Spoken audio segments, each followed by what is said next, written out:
If there's a gap between where you are and where you want to be as a mental performance coach, this video may be valuable for you, especially if you are just trying to get going. Maybe you love the mental game, you listen to podcasts and you read books. Maybe you've read Heads Up Baseball by myself and Dr.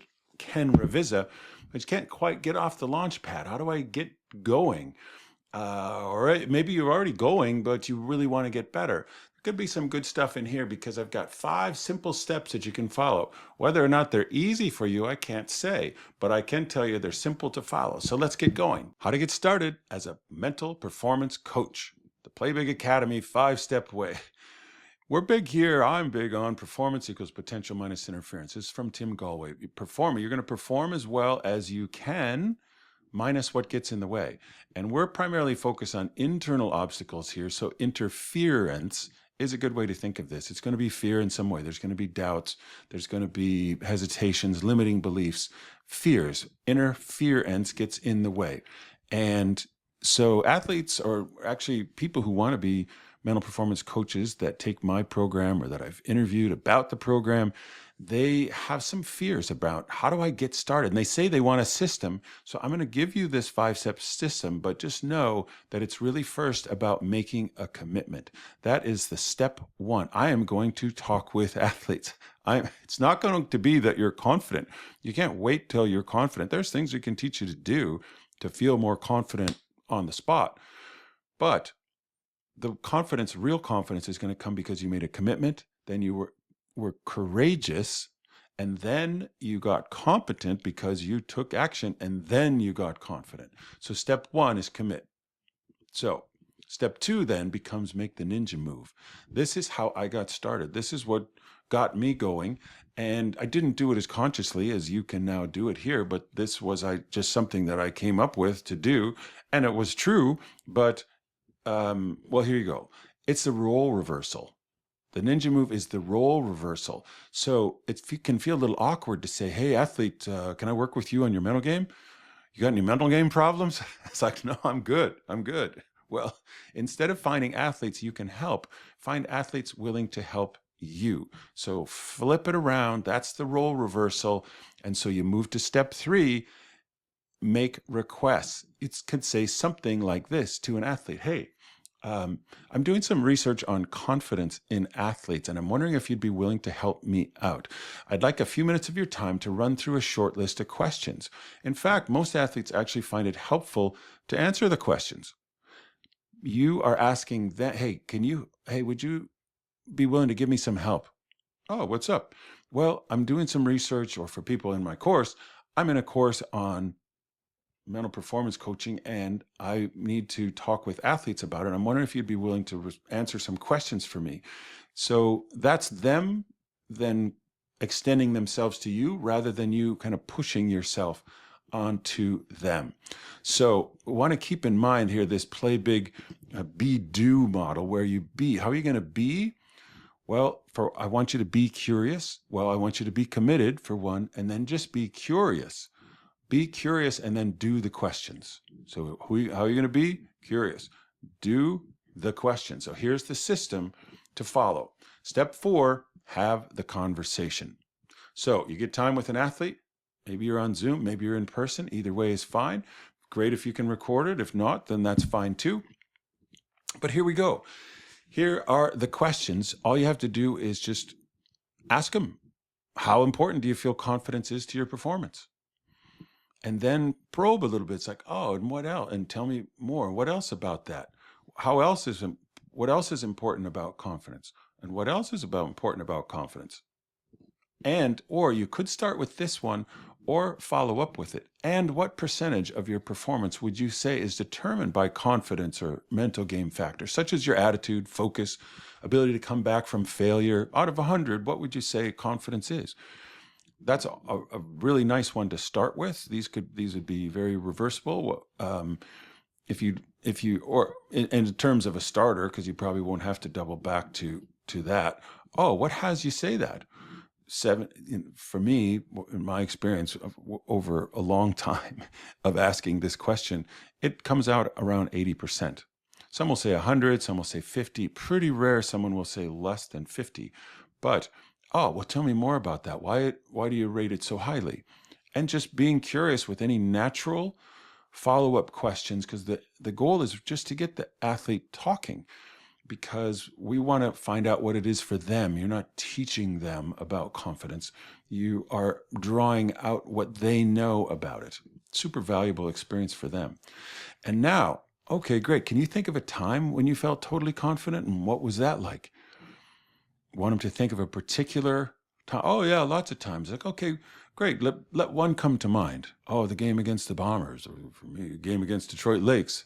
When I hit, and they might start telling a story. Hey, what was that like? Oh, cool. That's what I mean by the way of being. It's just simple curiosity. Okay, cool. So, how about a time when you had almost no confidence? Oh yeah, that's easy. Like, what was that like? Oh, okay. Cool. And what else about that? Just think about, okay, and what else about it? Or what else did you notice? Or what else do you remember? Think in terms of creating a list from what they say. Okay, so you felt this feeling in your chest, and you felt a pit in your stomach, or you almost was going to throw up. Wow. Okay, and did you? Or just, I mean, there's much more skillful ways to follow up that I teach in my program, but we're wanting to get you going here and simple wins. So just, it's like you're doing an assignment, essentially make a list of what is that like. And now this will follow on from that. While we're on the negative, what are some things that hurt your confidence? Again, you're looking to make a list. Oh, like when I make an out, or oh, I make an error or a mistake, or when coach yells at me, or when something. Oh, okay, so that's one thing. What's another thing that hurts your confidence? Set a goal perhaps of having 3 or maybe 5 things that you just keep probing for. Okay, so those things hurt your confidence. Like, okay, so then let's flip back to positive. And what are some things that help your confidence? Well, just again, looking to generate a list of things. Okay, cool. All right, that, and okay, there's this and this. You might repeat back. So some sort of success, making a basket, scoring a goal does. Okay, and what else? Okay, and what else? You see the pattern. And which of those things can you control? Here's a little move that you make into something of the coaching, as I would ask this very often. Oh, of all those things, which can you control? You're somewhat naively doing this, but you can see where that's going. It's like, well, I guess I can control this or this or this or that. Okay, anything else of these that you can control? What else can you control that could help your confidence? You're not teaching them, you're just getting them to tap into something that it's highly unlikely that they've really thought this through like that. And then the closer, given what we've covered, what would be your coaching for yourself if you want to play with confidence more consistently?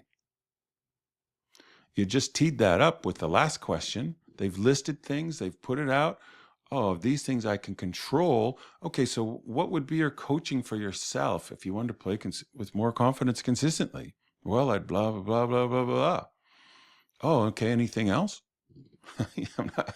You get it? So, and then is there anything else you'd like to add? No, that's good. Or, well, it's funny you bring that up. Like when I was interviewing Hank Aaron, I didn't do this exactly, but I left it open, and he said, well, you know what you're talking about is interesting because no one talks about it. No one's asked me this about my mental game like that. You don't know what this person's going to say.